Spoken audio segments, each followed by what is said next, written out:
Chers frères et sœurs, au nom du comité de soutien aux chrétiens d'Irak, CSI France, je tiens tout d'abord à remercier très chaleureusement le comité de soutien aux chrétiens d'Orient, CSCOP, qui nous a conviés à cette veillée de prière en la basilique du Sacré-Cœur pour prier ensemble, en communion et fraternité avec toutes les églises d'Orient et d'Occident, pour nos frères chrétiens, yézidis et d'autres minorités qui connaissent des heures difficiles et douloureuses.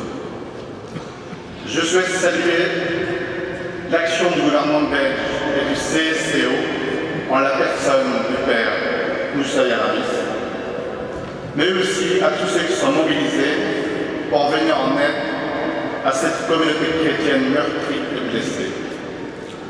Le CSI, fondé début juillet 2014, s'est très tôt engagé et a multiplié les actions en France afin d'alerter les médias, mobiliser l'opinion publique et la classe politique sur le calvaire des chrétiens d'Irak.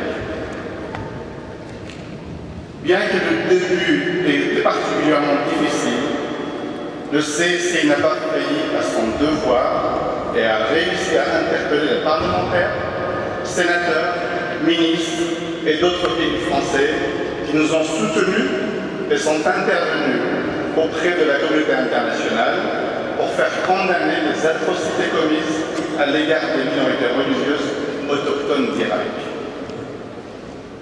Je rappelle que la France a été précurseur pour réagir face à cette tragédie avec l'envoi de 5 avions d'aide humanitaire aux côtés d'autres nations. Mais cette maudite aide est insuffisante pour répondre aux besoins immenses des populations exilées. Aujourd'hui, alors que le siège des villes et villages assyro-chaldéens et yézidis se poursuit, c'est un cri de désespoir que nous lançons à la communauté internationale. Des centaines de milliers de réfugiés ont besoin d'eau, de nourriture, de couverture, d'abris, de tentes, de médicaments et de produits d'hygiène. Les chrétiens d'Irak, pourchassés par des terroristes venus de l'étranger, y compris de l'Europe, subissent un drame humanitaire sans précédent. Il est de notre devoir de leur porter assistance. Le CSI réitère avec fermeté et conviction sa principale préoccupation pour cette civilisation plurimillénaire qui a accueilli tant le christianisme que l'islam ne doit pas disparaître. Devant ce calvaire, la question qu'on se pose au jour d'aujourd'hui, c'est où est l'Union européenne des 28 pays? Où est l'ONU?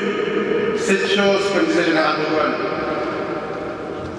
Où est la puissante Amérique devant cette épuration ethnique et religieuse et le début d'un 4e génocide après de celui de 1915 commis par l'Empire ottoman turc, dont nous, Assyro-Chaldéens syriaques, sommes ces orphelins avec nos cousins arméniens et gallo-antiques. La Shoah, lors de la Seconde Guerre mondiale avec les nazis, et celui des Tutsis au Rwanda. Nous n'avons pas le droit de nous rendre complices de ces atrocités et boucheries à ciel ouvert en fermant les yeux et d'accepter ces actes d'un autre temps commis par des islamistes et ses complices de la même région. Si on ne retient rien de l'histoire du XXe siècle et sans réaction immédiate de la communauté internationale pour stopper ces barbares ignorants, ils mèneront les hommes au chaos.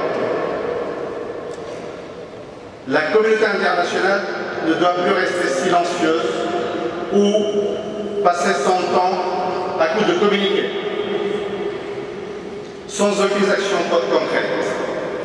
Elle doit empêcher le plus vite ce génocide culturel, historique, identitaire et patrimonial. La déchristianisation de l'Irak reviendrait à admettre la victoire des terroristes et ébranlerait la stabilité de cette région qui est le berceau de l'humanité et de notre foi. Ne restons pas insensibles à l'appel des chrétiens d'Irak. Protégeons-les contre la barbarie et l'intolérance. Semons des graines de la paix et de la fraternité. Je veux conclure en citant deux phrases de Martin Luther King, qui disait « J'ai décidé d'opter pour l'amour. La haine est un fardeau trop lourd à porter. » Merci.